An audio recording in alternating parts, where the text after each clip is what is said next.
¿Qué tal? Buenos días, amigas y amigos, ¿cómo están? Es un gusto para mí estar nuevamente con ustedes. Mi nombre es Sandra Aguilar, soy oficial de protección en la oficina de UNICEF en El Salvador y esta mañana estamos realizando esta transmisión en vivo en el marco de la iniciativa Spotlight, que es una iniciativa conjunta entre la Unión Europea y algunas agencias del sistema de Naciones Unidas, entre ellas ONU Mujeres, el Fondo de Población de Naciones Unidas, el Programa de Naciones Unidas para el Desarrollo y UNICEF. El objetivo de esta iniciativa es contribuir a erradicar la violencia contra las mujeres y las niñas. Y es una iniciativa global y que específicamente en América Latina se está desarrollando en 5 países: Argentina, México, Guatemala, Honduras y El Salvador. Y bueno, como parte de esta iniciativa, UNICEF está desarrollando un trabajo en alianza con instituciones del Estado, tanto a nivel central como a nivel local, así como con organizaciones de la sociedad civil, para llevar a cabo acciones de prevención de la violencia basada en género y fortalecer también los servicios de atención para niñas y adolescentes. Les doy la bienvenida, espero que el tema que vamos a abordar esta mañana sea de su interés y sobre todo que sea de mucha utilidad para ustedes y para que lo puedan difundir y conversar con sus amistades y con sus familias. Vamos a hablar ahora sobre cómo proteger de la violencia a nuestras niñas y adolescentes mujeres. ¿Por qué debemos hablar específicamente de la violencia contra niñas y mujeres? Bueno, sabemos que históricamente ha existido una desigualdad entre hombres y mujeres, ¿no? Esto ocurre en periodos en que no hay emergencia y en los periodos en que hay una emergencia, como en ese momento en que nos encontramos en una pandemia global. Estas desigualdades se acentúan y eso aumenta la exposición a que tanto niñas como adolescentes mujeres sufran diferentes tipos de violencia, incluida violencia basada en género, violencia sexual, violencia intrafamiliar, que se vean obligadas a unirse o, como llamamos en nuestra realidad, a acompañarse con personas adultas, y también se ven expuestas a la explotación sexual, entre otras formas de violencia. Y entonces, bueno, como parte de las medidas sanitarias que se han tomado a nivel mundial para tratar de frenar el contagio de coronavirus, muchos gobiernos han tomado la decisión de cerrar las actividades, de ordenar una cuarentena, un confinamiento domiciliar. Esto es una medida para prevenir justamente la transmisión de la enfermedad, pero esta situación ha obligado también a que muchas niñas y adolescentes mujeres convivan con sus agresores y estén expuestas a sufrir todas estas formas de violencia que ya mencionamos.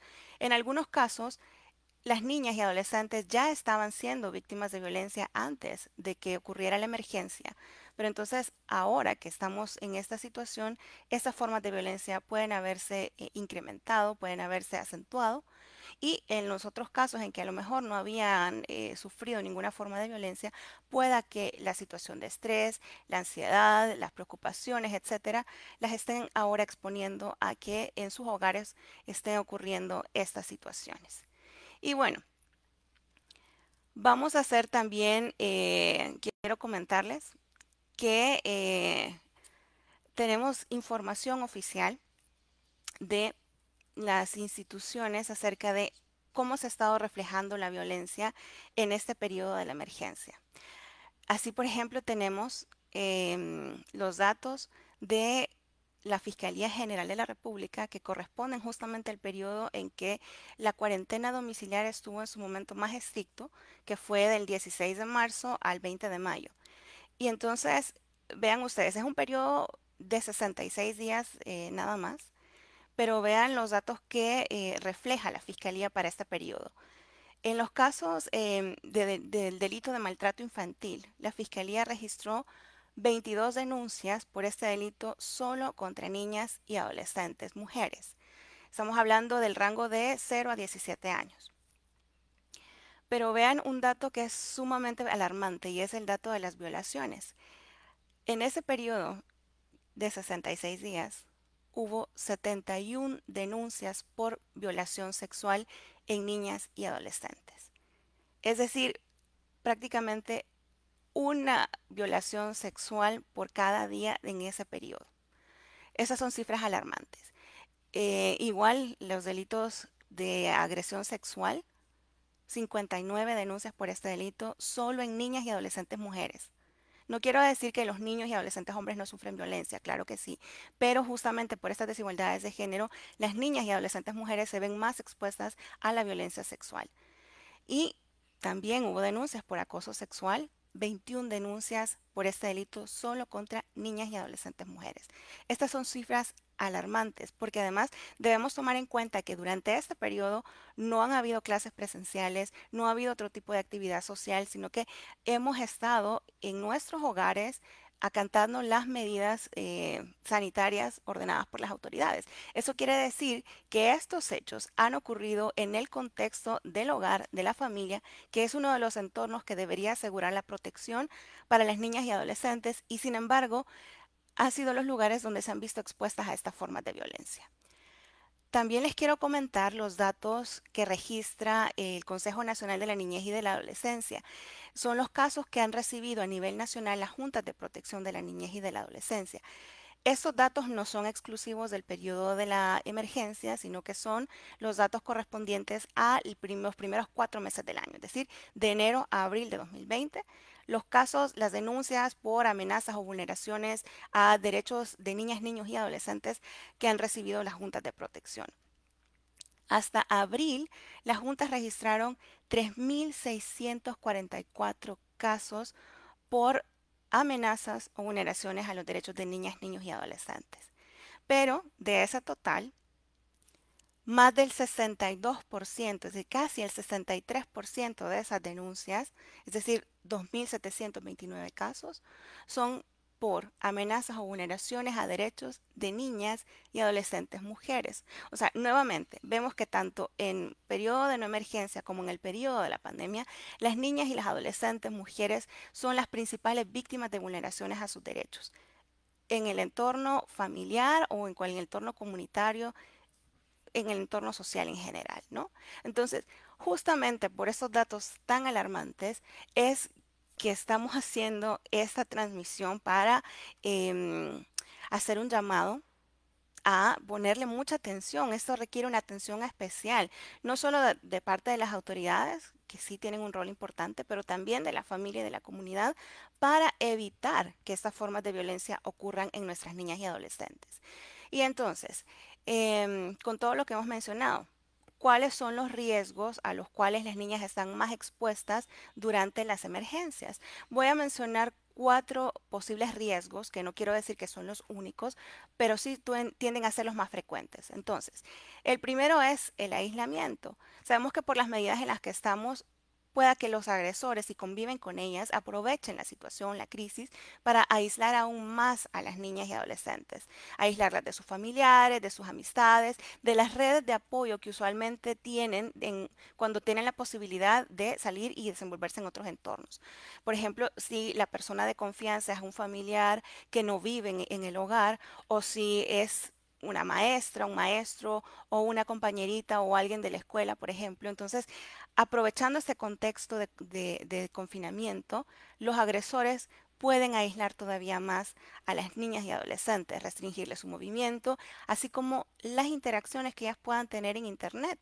Y esto para evitar que tengan acceso o contacto con el mundo exterior.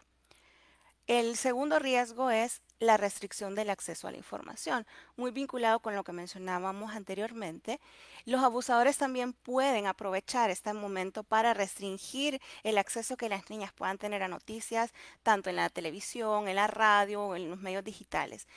Y de esta manera convertirse ellos en la única fuente de información que tiene la víctima.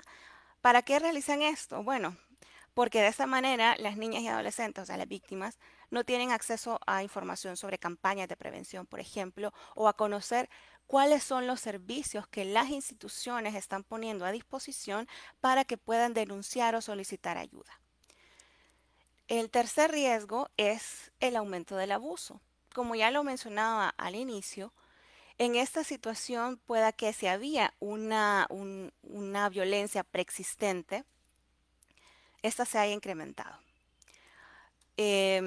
Pueda también que se estén experimentando nuevas formas de abuso, de violencia. Por ejemplo, si antes de la pandemia lo que había en el hogar era violencia verbal, es decir, gritos, insultos, o violencia psicológica que tiene que ver con las humillaciones y demás, pueda que ahora haya también violencia física. O pueda que si antes solo había violencia física, ahora también haya violencia sexual.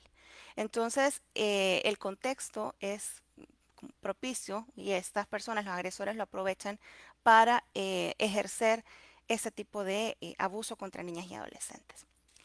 Y el otro riesgo es el acoso, que puede ocurrir tanto en persona como vía digital. En persona, obviamente, si el agresor convive con la niña y adolescente las 24 horas, pues evidentemente eh, es un riesgo que está ahí latente, o pueda que sea un vecino o alguien que aprovecha también para estar realizando acoso a través de redes sociales, a través de mensajes de texto, que es una forma, digamos, a través de la cual evitan ser descubiertos o que la situación sea advertida por alguna otra persona, ¿no? Entonces, hay que estar muy atentos y atentas a cualquier cambio de comportamiento que identifiquemos en las niñas o adolescentes que pueda darnos un indicio, una alerta de que esta niña o adolescente está siendo víctima de alguna de estas formas de violencia que ya hemos mencionado. Y bueno, en caso de que nos encontremos en una situación como las que hemos mencionado, UNICEF hace una recomendación para crear un plan de seguridad. ¿Ok?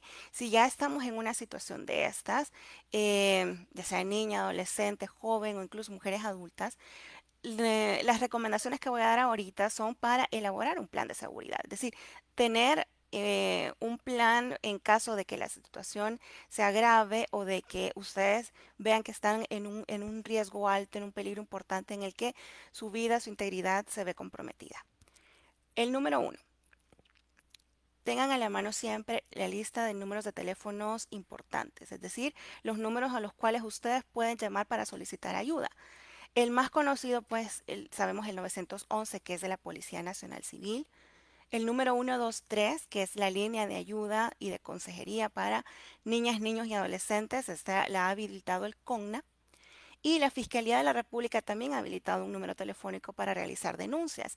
Es el 2593-7000. Esos números de teléfono los vamos a colocar en los comentarios para que ustedes puedan ir tomando nota también y guardarlos en su lista de contacto para que puedan tenerlos siempre a la mano en caso de que necesiten llamar, hacer una denuncia, ya sea porque ustedes están en una situación de violencia o porque alguien más está. Número dos, tener siempre con ustedes su teléfono celular, asegurarse de que la batería esté cargada y asegurarse en la medida de lo posible de que cuente con acceso a Internet, ya sea que ustedes tengan un plan de datos o identificar si hay redes de Internet abiertas a las cuales puedan acceder de manera gratuita. Deben tener también mucho cuidado con los mensajes que están enviando, porque en algunos casos, si el abusador, el agresor está conviviendo en el mismo espacio que la víctima, este puede que incluso esté revisando los mensajes, los teléfonos que las niñas están enviando y eso puede ponerlas en algún riesgo. Entonces, cuidado con los mensajes, asegúrense de que su teléfono tenga una contraseña, etcétera, ¿no? Para que no esté al alcance de esta persona, del agresor.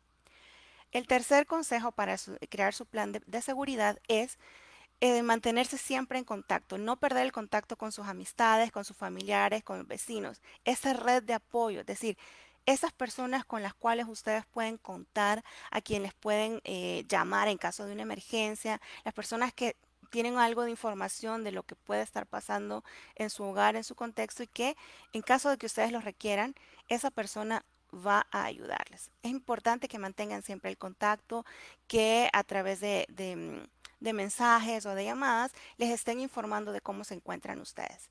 Y aquí también la otra sugerencia es crear una palabra clave. Es decir, puede ser una palabra, bueno, que no tenga nada que ver con la situación que está pasando, pero que esa palabra sirva para que la otra persona pueda identificar que ustedes están solicitando ayuda. Pueden elegir un color, por ejemplo, no sé, rojo, qué sé yo, y que esa palabra, con solo leerla, la persona sepa que ustedes están pidiendo ayuda, ¿ok?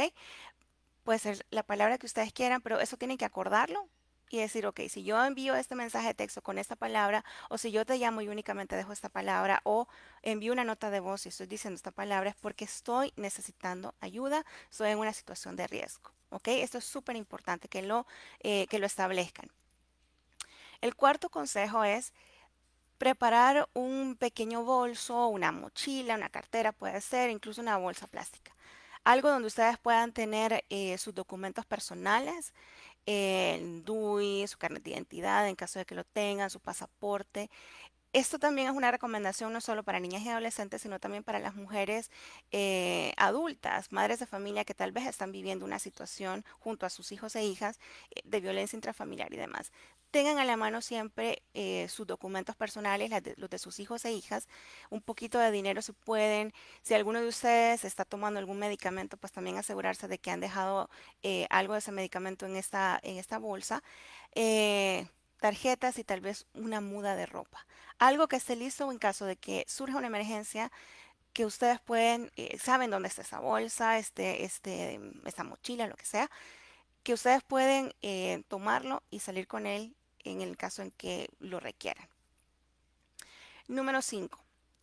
Ante una situación de un peligro extremo, que ya ustedes se dan cuenta que su vida está en peligro o de que pueden ser víctimas de abuso sexual, etcétera, si tienen la posibilidad de hacerlo, abandonen el domicilio. Esto es, si tienen una red de apoyo a donde acudir, algún vecino, alguna vecina o algún familiar que vive cerca y tienen la posibilidad, ya se comunicaron y demás, abandonen el domicilio. Si por alguna razón no pueden realizarlo, entonces ubiquen en su hogar, en su casa, un lugar seguro, un espacio, un cuarto en el cual se puedan resguardar y que no corran peligro y en el cual puedan enviar un mensaje o hacer una llamada pidiendo ayuda. ¿Ok? Y el número 6 tiene que ver con el apoyo psicológico.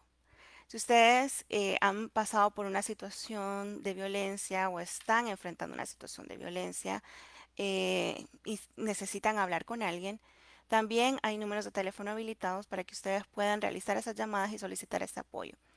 Tenemos, como ya había mencionado antes, el 123, que es la línea telefónica de ayuda para niñas, niños y adolescentes.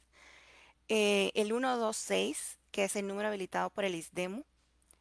Y la Procuraduría General de la República también ha habilitado un número de teléfono para que ustedes puedan solicitar apoyo psicológico. Y este número es el 2531-9476. Eh, como ya dije, esos números de teléfono, esta información va a quedar en los comentarios para que ustedes puedan tomar nota y guardarlos en sus agendas o enviárselo a alguna persona que ustedes conozcan que pueda necesitar este tipo de ayuda. ¿Ok? Y bueno, es importante, sin lugar a dudas, denunciar todas estas situaciones, ¿ok? Ya había mencionado el 911 de la policía, el 2593-7000 de la Fiscalía General de la República, que también ha habilitado una aplicación que se llama Libre, la pueden descargar gratuitamente y recibir mayor información sobre cómo reaccionar o dónde denunciar, cómo hacer su denuncia en caso de que estén siendo víctimas de alguna de estas formas de violencia. El ISDEMO en el 126. La Corte Suprema de Justicia también ha habilitado un call center que es el 198 y pues la línea 123. Sé que es un montón de números de teléfono, sé que es mucha información, pero no se preocupen, va a estar disponible en los comentarios.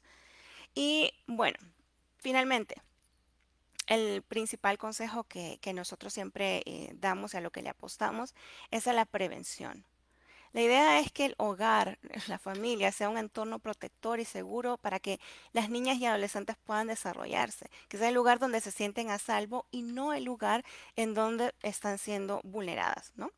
Y entonces, para ello, vamos a dar también algunas recomendaciones sobre cómo en el hogar podemos prevenir que ocurra la violencia basada en género, ¿ok? En primer lugar, bueno, si queremos que los niños y las niñas y en general nuestra sociedad sea un ambiente libre de violencia, lo importante es asegurar que en el hogar estamos promoviendo prácticas de crianza respetuosas e igualitarias para niños y para niñas. Los niños y adolescentes observan todo. Muchas veces son los testigos y víctimas de la violencia intrafamiliar, de la violencia basada en género que ocurre dentro del hogar. Y entonces al crecer en estos entornos donde ellos están observando que no se respetan a las mujeres, pues ellos crecen asumiendo que esa es la forma natural o normal de relacionarse, que la violencia es algo normal cuando no lo es. Dejemos algo en claro, la violencia no es algo natural, es algo que se aprende, un comportamiento social y es algo en consecuencia que se puede cambiar y que se puede prevenir y que se puede evitar. Entonces, nuestra responsabilidad como personas adultas, como padres, madres de familia, personas cuidadoras, es asegurar que estamos educando, criando a los niños y las niñas de una manera respetuosa, amorosa y que estamos brindando condiciones equitativas para que tanto niñas como niños puedan desarrollarse y alcanzar el máximo potencial. Es decir, que una niña y una adolescente mujer no tiene por qué ver reducidas sus oportunidades de desarrollo por el simple hecho de ser niña o adolescente mujer. Y entonces aquí vienen los consejos. El primero, dado que estamos, bueno, en este momento ya algunas personas están trabajando fuera de casa, pero em, lo importante es ahora que hemos pasado más tiempo en el hogar, compartamos las responsabilidades, ¿ok? Aprovechemos esos momentos en los que estamos em, en nuestros hogares la mayor parte del tiempo para repartir las responsabilidades tanto de cuidado como las tareas domésticas. Estas no son tareas exclusivas de las mujeres, ¿ok? Eso es un estereotipo que debemos romper porque no es cierto que estas sean tareas exclusivas o responsabilidades solo de las mujeres o solo de las niñas o solo de las adolescentes.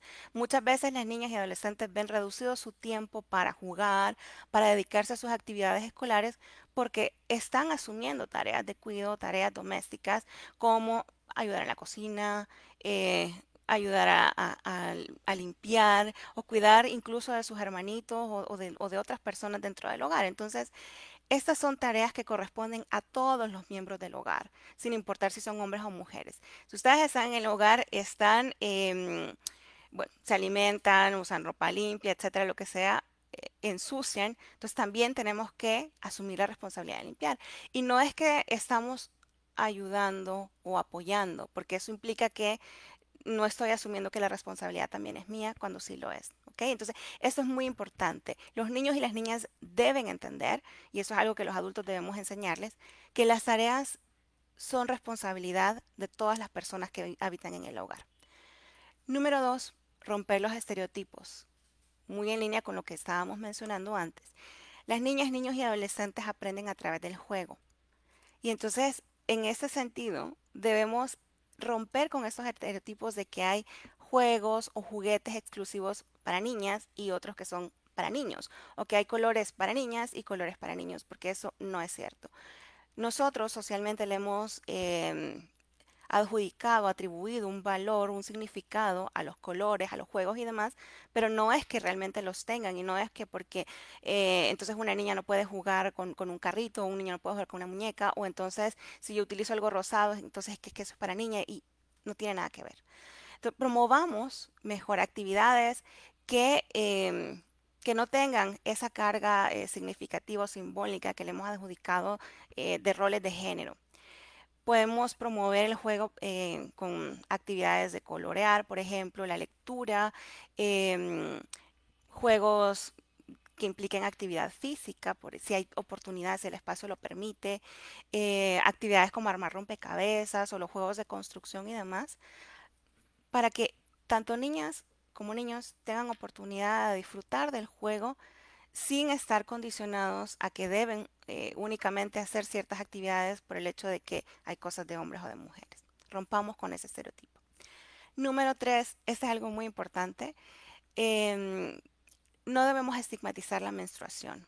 Las niñas y adolescentes muchas veces pasan por esta etapa del desarrollo sin tener la información adecuada de qué es lo que les está ocurriendo a su cuerpo o sintiendo que es algo sucio, es algo malo, que es una enfermedad y que es algo que genera vergüenza, cuando en realidad es un proceso totalmente natural, algo biológico que todas las niñas y adolescentes van a experimentar en determinado momento de su vida. Entonces, esto es algo em, que padres, madres y demás debemos abordar con la mayor naturalidad. Esto sí es algo natural. darles a las niñas toda la información acerca de cuáles son los cuidados de higiene que deben tener durante su periodo menstrual. Asegurar también que en el hogar o en el espacio donde estemos siempre hay toallas sanitarias también para que las niñas puedan hacer uso de ellas cuando están en su periodo. Y también ser muy cuidadosos con el tema de la privacidad. No es algo vergonzoso, pero también es algo privado que no tenemos por qué andar compartiendo con todo el mundo, porque muchas veces ocurre que cuando finalmente llega la primera menstruación, em, la mamá o la abuelita o quien sea empiezan a contarle a todo el mundo que a la niña ya le vino su primera menstruación. Y entonces está en el chat de la familia, o le comentamos a la vecina, o que la madrina, o que la amiga de la iglesia, no sé qué. No es algo que debe divulgarse de esa forma porque es algo muy de la intimidad, de la privacidad de las niñas y adolescentes, que no debe generar vergüenza, insisto, y que más bien lo que tenemos que hacer es obtener toda la información posible para que las niñas sepan cuáles son las medidas de higiene que deben tener en cuenta para evitar infecciones y para mantenerse saludables durante este periodo, que además tampoco es algo que les va a impedir continuar realizando sus actividades académicas o deportivas o de recreación. Eso es algo importante. Número 4. No aceptemos la violencia, ¿ok? La violencia, como ya lo dije, no es algo natural, es algo que aprendemos y que por lo tanto podemos desaprender, que podemos corregir, que podemos modificar. Entonces, la violencia nunca es una respuesta adecuada para ningún tipo de situación, ni para las situaciones en las que tenemos algún desacuerdo con alguna persona, ni para las situaciones en las que nos encontramos bajo mucho estrés, como ahora, donde hay mucha ansiedad, mucha incertidumbre, mucha preocupación. La violencia no es la respuesta a este tipo de situaciones. Entonces, no tomemos como natural las reacciones violentas, no tomemos como algo normal que alguien esté agrediendo físicamente o insultando o que haya una violencia sexual hacia niñas y adolescentes. Debemos cambiar esa práctica cultural que tenemos y sobre todo dejar de responsabilizar a las niñas y adolescentes de la violencia que sufren. El comportamiento reprochable es el de la persona que agrede y es el que debemos señalar y el que debemos modificar. Las niñas y adolescentes nunca son las responsables de la violencia que sufren. Eso es algo también que debemos tener muy en cuenta y que debemos ir cambiando también, porque siempre señalamos a la víctima que por qué no denunció, que por qué se tardó tanto, que por qué se dejó, etcétera, en vez de cuestionar el comportamiento de las personas agresoras. Nadie tiene derecho a ejercer violencia sobre ninguna persona y mucho menos sobre las niñas, niños y adolescentes. Y bien, el otro consejo es muy importante, enseñar con el ejemplo. Podemos darle consejos u orientaciones a las niñas y niños, pero finalmente ellos y ellas observan, repiten lo que decimos y también imitan nuestros comportamientos. Al final de cuentas, el mejor ejemplo o la mejor educación, mejor dicho, la damos con nuestro comportamiento, con la forma como los tratamos. Ellos observan también la forma como nos estamos relacionando con la pareja, con el resto de la familia, cómo tratamos a las personas mayores, cómo nos relacionamos con los vecinos y demás. Y de ahí es donde van tomando el ejemplo y donde van aprendiendo a cómo relacionarse con los demás. Si nosotros mantenemos a los niños y niñas en un ambiente donde no se respetan los derechos de las mujeres, entonces las niñas y adolescentes van a crecer pensando que es normal entonces que haya violencia en la pareja, que es normal que te insulten, que una persona te puede decir que te quiere y al momento siguiente golpearte o insultarte y después volver a pedirte disculpas y decirte que te quiere y entonces que esa es eso es lo normal que ocurre en una relación de pareja cuando no es así. Entonces, evitemos también hacer comentarios peyorativos eh, cuando estamos corrigiendo a los niños o a las niñas. Por ejemplo, ay, es que este corre como niña, no llores como niña. Porque estamos entonces enviando el mensaje a los niños de que es vergonzoso el comportamiento femenino y a las niñas de que entonces valen menos porque si hacen algo como niña o como adolescente mujer, entonces es algo vergonzoso, algo peyorativo, algo que no está bien y así es como vamos inculcando estas ideas que son la base de la desigualdad y la discriminación y son justamente los comportamientos y las prácticas que debemos transformar. Y bueno, quiero cerrar esta parte con un mensaje que es, ante todo, para evitar llegar a estas situaciones extremas de violencia que hemos visto también, que han ocurrido muchos casos lamentables de feminicidios, es decir, de mujeres que han sido asesinadas en sus hogares por sus parejas frente a sus hijos e hijas.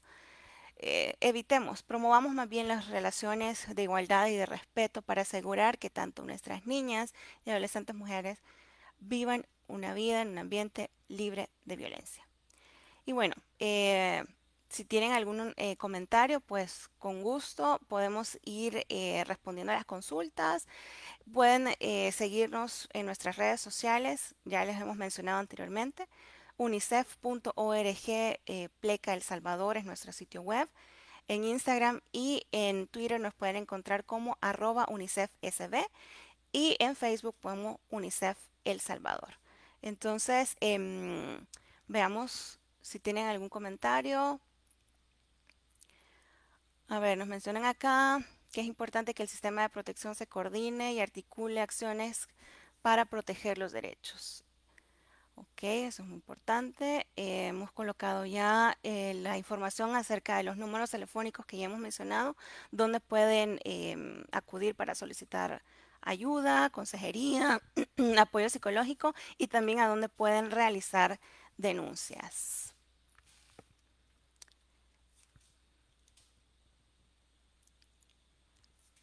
Pueden buscar más información, como les mencionaba, en nuestro sitio web. Vamos a estar compartiendo también todos estos tips que mencionamos sobre cómo crear un plan de seguridad y los tips también sobre cómo educar a nuestros niños y niñas para evitar la violencia basada en género dentro del hogar. Y bueno, si no hay más comentarios, entonces yo les agradezco mucho que nos hayan acompañado. Vamos a ver, aquí hay una consulta. ¿Qué programas siguen realizando en cuarentenas en la niñez? Mira, es súper importante. Diana nos hace esta consulta. Em, Les mencionaba al inicio que hemos realizado esta transmisión en el marco de una iniciativa que se llama Spotlight, ¿no? Em, a través de esta iniciativa estamos realizando diferentes acciones para prevención. Estamos trabajando a nivel local con algunos municipios que se han priorizado y continuamos trabajando también, bueno, compartiendo materiales tanto para madres, padres, cuidadores. Estamos apoyando también al Ministerio de Educación para asegurar que niñas y niños están accediendo a sus actividades escolares. Estamos apoyando también con proyectos de atención psicosocial y dando tips sobre cómo padres y madres pueden también hablar con los niños y las niñas sobre la situación que estamos viviendo en este momento, en la emergencia, compartiendo muchos materiales que ustedes pueden ver en los sitios que ya les mencioné. Vamos a ver cómo los docentes pueden promover en los salones de clase cuando no tenemos a los padres y madres de nuestro lado. Bueno, aquí es otro punto muy importante. De hecho, en UNICEF estamos trabajando junto con Oxfam y el Ministerio de Educación en un programa que ya tiene varios años de realizarse para la prevención de violencia basada en género dentro de las escuelas, porque si bien en el hogar es el primer espacio donde los niños y niñas aprenden cómo relacionarse, también el proceso de socialización continúa en la escuela y es importante que en estos entornos donde conviven con otros niños y niñas se promuevan relaciones respetuosas e igualitarias y cómo identificar también si están ocurriendo formas de violencia en estos espacios. Estamos por iniciar este proyecto, esta vez adaptando a las circunstancias porque sabemos que las clases presenciales han sido suspendidas y que estamos todos trabajando de manera digital. Entonces, pronto les vamos a estar dando más información de cómo vamos a estar llevando a cabo este proyecto. Vamos a ver qué proyectos pudieran organizaciones unirse durante el tiempo de la cuarentena. Bueno, si hay organizaciones hay muchas organizaciones que tienen trabajo de apoyo psicológico o de crianza positiva o de elementos educativos, etcétera, ¿no? Todo ese tipo de organizaciones pueden difundir la información de a qué población están llegando, en qué lugares y cómo las personas pueden obtener información para poder acceder a todas esas actividades que están realizando. Vamos a ver. Hay una pregunta. Bueno, pueden buscar también en nuestras redes sociales y en las redes sociales de la iniciativa Spotlight cuáles son las actividades que estamos realizando de prevención a nivel local. Eso es muy importante. A veces los servicios están un poco centralizados y estas organizaciones pueden ayudar a llegar a más personas en lo local, asegurándose de promover mensajes de prevención, mensajes para orientar a padres y madres, porque sabemos que muchas veces estamos replicando lo que hemos aprendido de nuestros padres y madres con los niños y las niñas, y lo que necesitamos es recibir orientación de cómo transformar estas prácticas para asegurar que los niños y las niñas aprenden y se desarrollan en espacios libres de violencia. Entonces, es importante el trabajo que la sociedad civil pueda hacer en este tema y también importante el trabajo que se puede hacer desde los medios de comunicación.